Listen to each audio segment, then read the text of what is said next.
ya en el teléfono ahí esperando a saludar.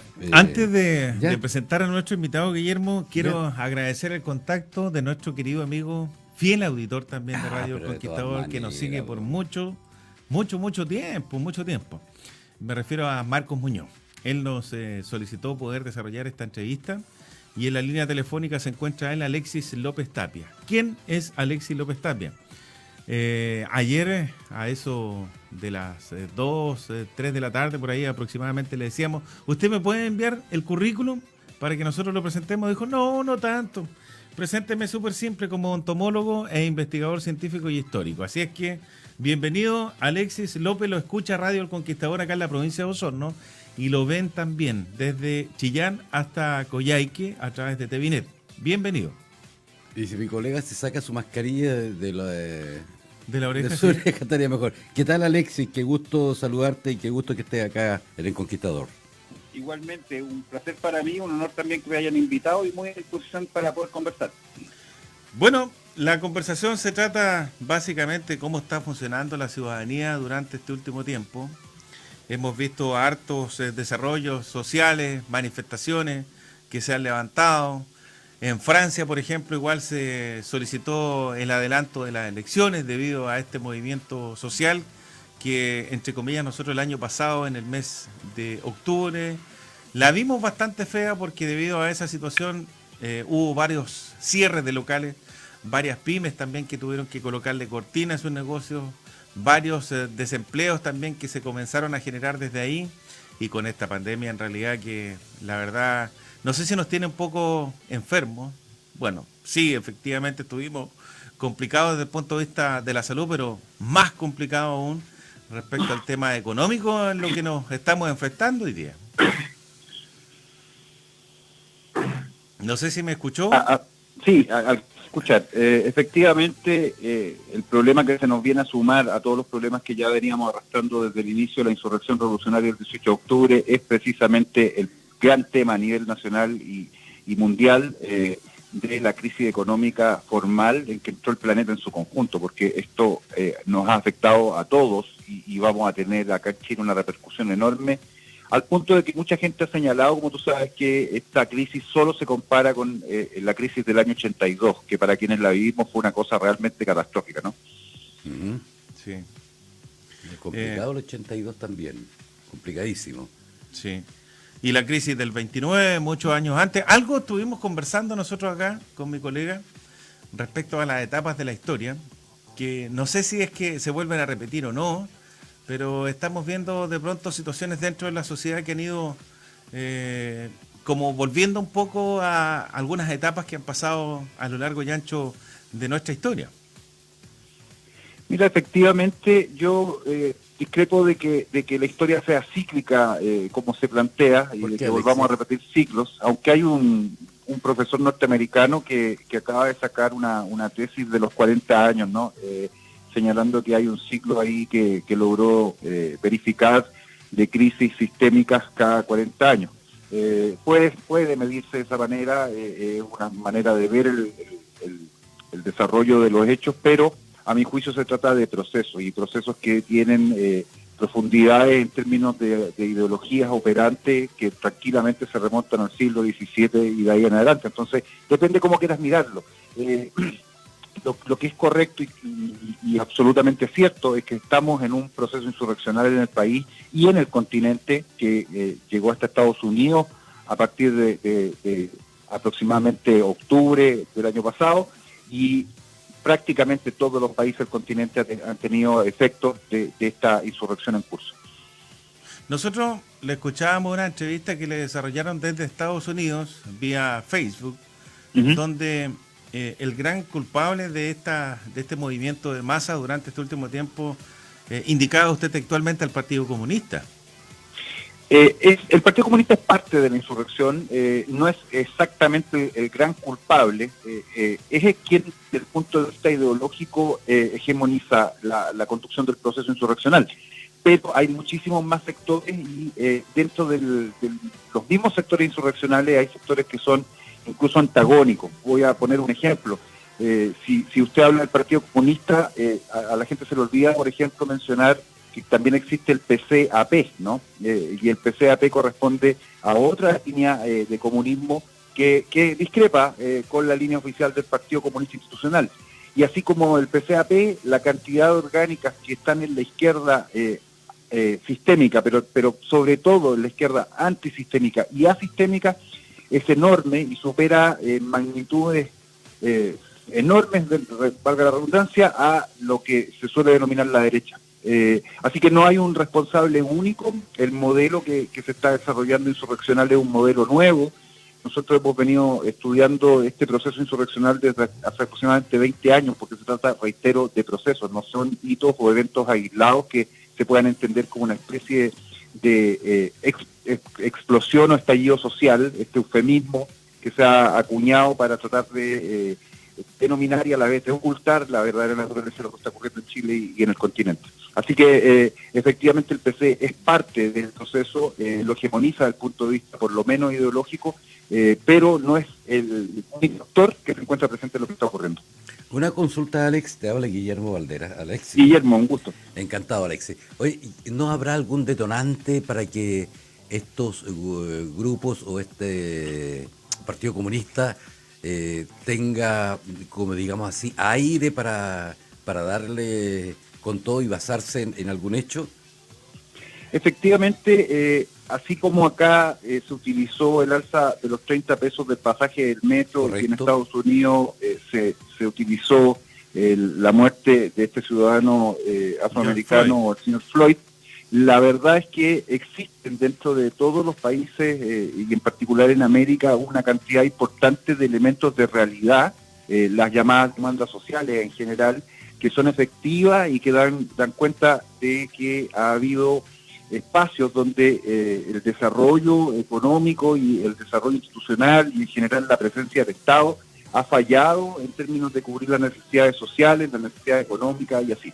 Pero esas necesidades por sí mismas no se transforman directamente en actos insurreccionales. Para que eso ocurra, deben existir actores que impulsen y radicalicen los procesos hasta el punto de generar hostilidad, ánimo hostil, que transforma toda crisis. La crisis es un estado absolutamente normal, todos estamos en crisis permanentemente porque nos estamos haciendo viejos, porque en la noche dormimos mal o porque tenemos algún problema en el trabajo con la señora. Así que la crisis es normal. Pero para que una crisis se transforme en conflicto, lo que se requiere es que aparezca ánimo hostil. Y lo que hemos visto del 18 de octubre en adelante es una radicalización del proceso en términos de la emergencia de ánimo hostil. Técnicamente, y este es un dato politológico sumamente relevante, nosotros estamos en guerra civil de baja intensidad a contar aproximadamente de noviembre pasado, cuando se iniciaron las primeras agresiones entre civiles. De ahí en adelante el proceso solo se ha ido radicalizando, y lo que le está ocurriendo a la izquierda institucional, a la izquierda democrática, es que la izquierda antisistema y asistémica, que están llevando la vanguardia del proceso insurreccional, están logrando que cada vez más sectores institucionales se plieguen a la radicalización. Y ahí está el peligro de lo que nos enfrentamos en términos de Chile. Ahora, bueno, en base a lo que reflexiona, en base a los estudios también que ustedes también han desarrollado durante estos últimos años, hay una situación que uno se pregunta hasta dónde vamos a llegar específicamente pensando acá en Latinoamérica. Tenemos a Nicolás Maduro en Venezuela. Por otro lado también se encuentra la familia Castro, que ha tomado el poder en Cuba hace por lo menos 60 años. Está la situación de Nicaragua, por otro lado también. Hoy día Argentina también se mete a gobernar un sector de centro-izquierda, volviendo a la actividad de la expresidenta Fernández también, por otro lado. No sabemos hoy día qué es lo que está pasando en nuestro país. Hoy día está como un poco, no sé si aturdido, pero vemos al gobierno que está bastante confundido respecto a lo que está pasando, no solamente con lo que pasó con el estallido, sino que simplemente con esta pandemia que nos ha tomado a todos de forma sorpresiva. Pero no tenemos líderes políticos durante, por lo menos lo que hemos visto, para que nos siga dando un lineamiento de trabajo o un lineamiento de lo que queremos nosotros como Estado. Nosotros siempre conversamos acá, Alexis, respecto a que el Estado de Derecho se tiene que cuidar, porque si perdemos el Estado de Derecho, se pierde la institucionalidad. Y perdiéndose la institucionalidad, dejamos de lado los 3 poderes del Estado que nos rigen hoy día y del cual nosotros estamos amparados, que es el Ejecutivo, el Judicial y el Legislativo. Mire, efectivamente, dos consideraciones que son relevantes. Este gobierno dejó de gobernar en términos estrictos el 18 de octubre pasado, cuando a través de la coacción, la violencia, los atentados, los incendios, los saqueos, la destrucción de iglesias, los ataques a cuarteles de carabineros y las Fuerzas Armadas, y en general a un estado de insurrección a lo largo de todo el país, la agenda política, y con esto quiero decir estrictamente, la dirección y el sentido del gobierno dejó de existir. De ahí en adelante, lo que hemos visto en forma sistemática ha sido un abandono del Estado en su conjunto y los poderes que lo conforman, de la conducción política del país, y la conducción política ha terminado cayendo en manos de los grupos insurreccionales radicalizados y también de los llamados movimientos ciudadanos o sociales o cívicos en general, que son los que realmente están conduciendo el gobierno del país. Lo voy a poner con un solo ejemplo. Hemos visto cómo la demanda por mejoras del sistema de pensión, que en algún minuto fue utilizada para la formación no más AFP como movimiento ciudadano, terminó generando una corriente que se va a expresar en términos institucionales en el 10% que se permitió retirar de las pensiones a las personas. Ahí hay una línea de gobierno, porque eso es literalmente lo que ocurrió, que partió o emergió desde la horizontalidad, esto es de los movimientos ciudadanos, reitero, y termina verticalizándose cuando se llega a sancionar a través del Congreso. Así que no hay gobierno en Chile en términos literales hoy día. Gobierno no tiene que ver con que una persona ocupe el cargo presidente y se siente en la moneda a firmar decretos. Gobierno tiene que ver hacia dónde va siendo gobernado. Recordemos que gobierno viene de la palabra griega kiberne. Kiberne significa timonero, navegante, y de ahí viene cibernética por un lado y gobierno por otro lado. Bueno, eso implica que para que se gobierne alguien debe llevar el timón de la nave y dirigir la nave hacia cierto lugar. ¿Quién está dirigiendo a la nave de nuestro país hoy día? No es el presidente Sebastián Piñera. Correcto. Alexis, cuando hay grandes problemas también hay grandes soluciones. ¿Cuál sería la solución bajo tu punto de vista de pasar esta crisis? Primero, reitero que no es crisis, es conflicto. Si fuese crisis, no habría ánimo hostil. La existencia de ánimo hostil transforma toda crisis en conflicto, este es enfrentamiento, ¿ya? Entonces hay que hacer la distinción formal, porque la gente suele usar el término crisis para referirse a lo que estamos viviendo, pero crisis solamente es el estado normal en general, que todos los días nos ocurre porque estamos en crisis permanentemente. Ya, correcto. Y la crisis se supera y pasamos de un estado de criticidad a un estado acrítico y volvemos a entrar en una nueva crisis, y esto es cíclico y permanente y normal, reitero. La diferencia fundamental es ánimo hostil. Ánimo hostil es la intención declarada de hacer daño al otro. En una pelea con la polola o con la señora, uno pasa de la crisis, que es normal porque todos los días discutimos con nuestras parejas, etcétera, a conflicto, cuando en vez de decirle una palabra cariñosa le vamos a decir a la señora gorda o fea, no sé, y ella nos responde con una cosa de esa misma magnitud, que es ánimo hostil expresado en términos de lenguaje. Bueno, correcto. En el país hay ánimo hostil. Lo que hemos visto sistemáticamente desde el 18 de octubre es ataques a la institucionalidad, a nuestros símbolos patrios, en general a toda la estructura de nuestro Estado por parte de estos grupos radicalizados que están conformados por diversos actores. De allí que el modelo que se aplica para explicar esto está tomado de uno de los teóricos de la deconstrucción, que es la sexta revisión del siglo XX que tuvo el comunismo como principio, y la deconstrucción se aplica en términos de modelo insurreccional, lo que se llama técnicamente, porque así lo definieron ellos, como revolución molecular disipada, molecular porque son moléculas o son personajes de carácter anónimo, por eso no hay un líder al frente de la insurrección, y disipada porque esta gente, después de hacer estas acciones, simplemente se disipa, se disuelve, y es muy difícil, por ende, para los organismos de control y seguridad poder atraparlo o desarticular el proceso mismo insurreccional. Así que, respecto al problema crisis-conflicto, es súper importante hacer la distinción y señalar que estamos en un conflicto de carácter político, con presencia de ánimo hostil, y que se ha expresado básicamente en una guerra civil de baja intensidad desde noviembre aproximadamente pasado, cuando empezaron las agresiones entre civiles. ¿Cuál es la solución para esto? Mire, no hay una solución fácil, primero porque el modelo es primera vez que se aplica en términos formales. Hay que decir que el teórico de este modelo es uno de los 4 grandes autores de la deconstrucción, que son todos franceses, que son Michel Foucault, Jacques Derrida, Gilles Deleuze y Félix Guattari. Y Guattari estuvo en Chile el año 91, pasó casi desapercibida su visita al país. Acá dejó instalada una escuela que ha seguido floreciendo y expandiéndose rizomáticamente, como dicen los deconstruccionistas, hasta el día de hoy.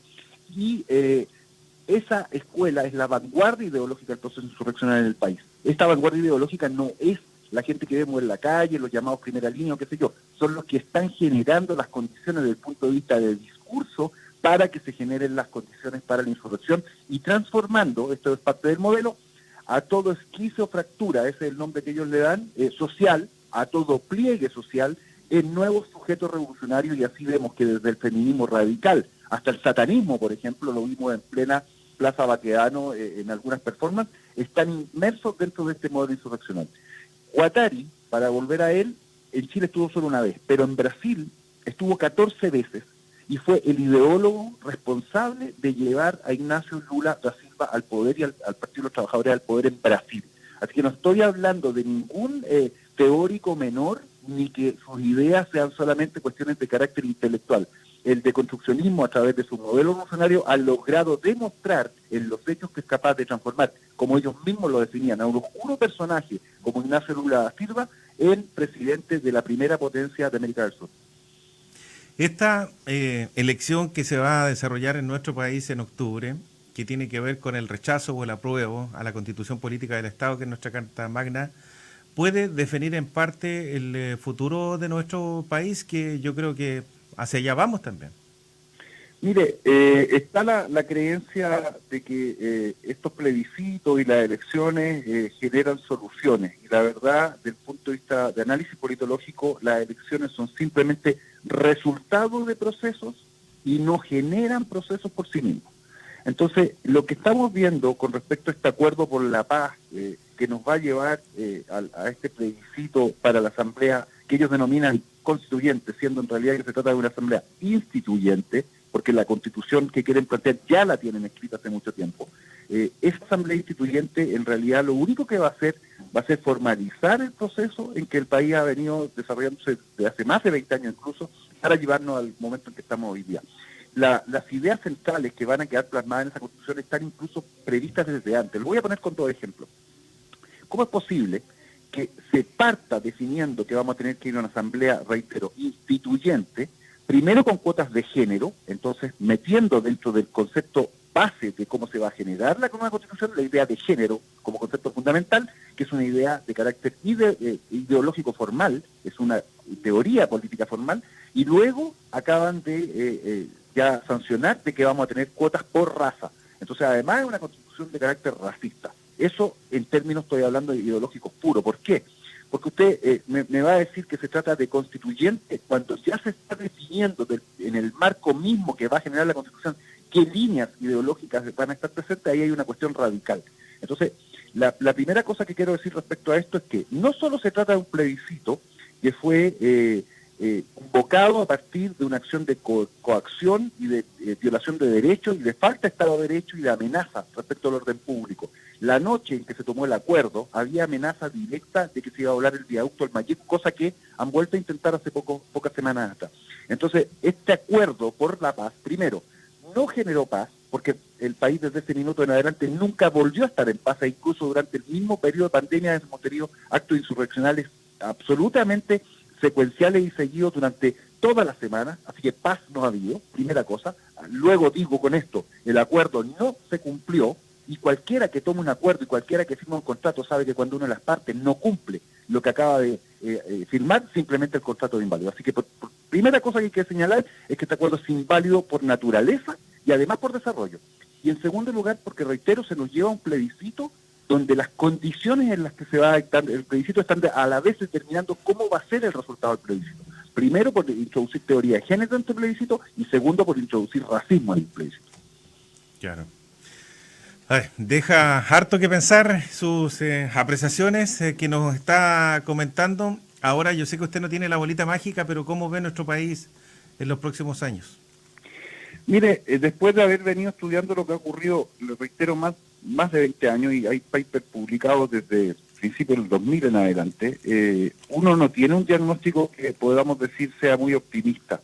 Y lo digo por una razón fundamental, porque el equilibrio entre izquierda y derecha en el país, que había mantenido durante el periodo de la concertación en particular, al modelo de desarrollo, ahora me voy a referir a esta particular, al modelo de desarrollo, con errores, con falencias, con traición de la propia derecha respecto al propio modelo, las colusiones, etcétera, no obstante había permitido que tuviéramos un incremento formal, histórico, como nunca el país jamás antes lo vivió, en términos de niveles de ingreso, en términos de acceso a bienes, en términos de una serie de cuestiones económicas que la gente las conoce. Pero eso, a su vez, generó estos esquices o fracturas a los que me referí ya antes, que son las llamadas demandas sociales, muchas de ellas absolutamente legítimas y que creo que todos compartimos en general. Saltar de las demandas sociales a una nueva constitución, que además se plantea como una hoja en blanco, pese a que no lo es, porque reitero que la Constitución ya la tienen escrita hace mucho tiempo, han venido trabajando dentro de otro de los procesos. Acordémonos de que la constituyente como idea, incluso hace 3 elecciones atrás estaba presente y había gente que rayaba el voto con AC, así que no estamos hablando de algo que venga hoy día. Luego, lo que uno puede proyectar es que si no se genera a nivel nacional una resistencia al proceso insurreccional que logre doblegarlo, y esto es por una sola vía, esto es acumulación de fuerza para generación de poder, que logre coaccionar al gobierno, básicamente, para que aplique la ley. Eso es lo que se tiene que lograr, porque vemos hoy día que la derecha en general, y particularmente los sectores liberales de la derecha, representados por Lavín, por Desborde, por Osandón, etcétera, esos sectores están aliados estructuralmente con el proceso y siguen insistiendo en términos de los paradigmas que ese mismo proceso plantea. Vimos la semana pasada cómo una de las candidatas a presidenta de la UDI fue a presentarse a La Moneda para presentar un proyecto para cárceles especiales para mapuche. Esto haciendo caso de la legislación internacional que plantea ese tipo de cosas. Y con ello se nos introduce de nuevo el tema de racismo ahora en forma institucional, porque vamos a tener cárceles para un tipo de ciudadano y cárceles para otro tipo de ciudadano. Y vamos a empezar a distinguir entonces entre quién tenía un ancestro de Aymara hace 200 o 300 años atrás respecto a un chileno común y corriente. ¿Cuál es la diferencia entre ambos hoy día? Ninguna.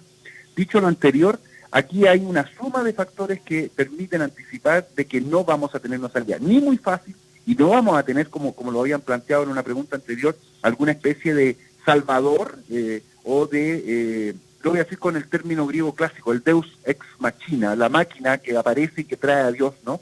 Y que Dios salva la situación. Esto venía del teatro griego en su época. Pues bien, acá no va a haber ese deus ex machina. Primero porque remitió el conflicto a nivel de la ciudadanía, esto de los propios civiles. Las Fuerzas Armadas, que mucha gente ha estado mirando como que nos van a venir a salvar de nuevo, y mucha gente cree eso, están en este momento absolutamente cooptadas para poder intervenir, porque el propio modelo impide que lo hagan. Si usted se fija, solamente este es un dato que le permite dimensionar. Han habido aproximadamente 500 ataques a comisarías, ¿ya? Hasta el 22 de febrero llevábamos a 256 y después se siguieron desarrollando hasta lograr más o menos dar con esa cifra, entre ataques a comisarías, cuarteles, etcétera. ¿Cuántos carabineros han muerto por balazos? Estoy hablando por disparos de arma de guerra durante esos casi 500 ataques que han habido. Ninguno. Han recibido balazos, algunos de ellos, de arma corta. Y la pregunta que uno se hace, en 500 ataques donde se han usado armas, ¿cómo es posible que ningún carabinero haya muerto? ¿Son tan malos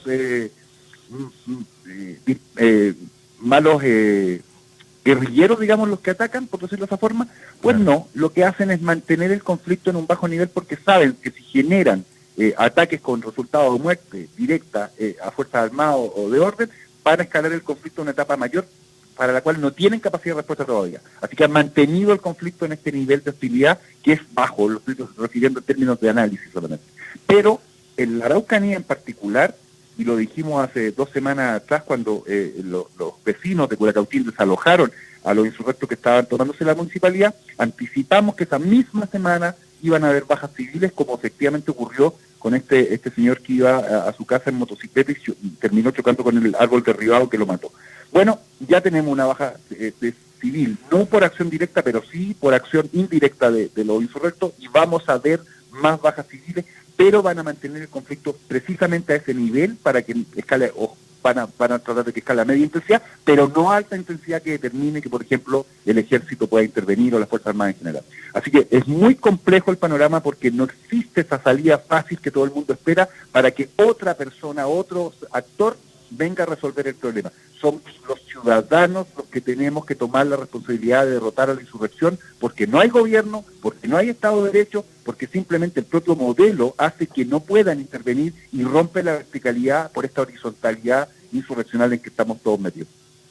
Alexis López Tapia, se nos fueron los minutos, nos pasamos con la tanda, pero valía la pena estar en contacto contigo, entomólogo, investigador científico y histórico. Un placer de conversar, te vamos a estar molestando en otras oportunidades, y esta era una petición de un fiel auditor de Radio El Conquistador y TVNet acá en el sur de nuestro país, que se llama Marcos Muñoz. Seguramente está muy contento también que lo estemos saludando, porque él gestionó también esta entrevista. Que tengas una linda semana, Alexis. Muchísimas gracias, un gran abrazo y ánimo, porque aún tenemos patria, ciudadano. Ok, Alexis, Sí. un tremendo abrazo para ti de acá del Conquistador de Osorno. Muchas gracias. Interesante. Vamos y volvemos.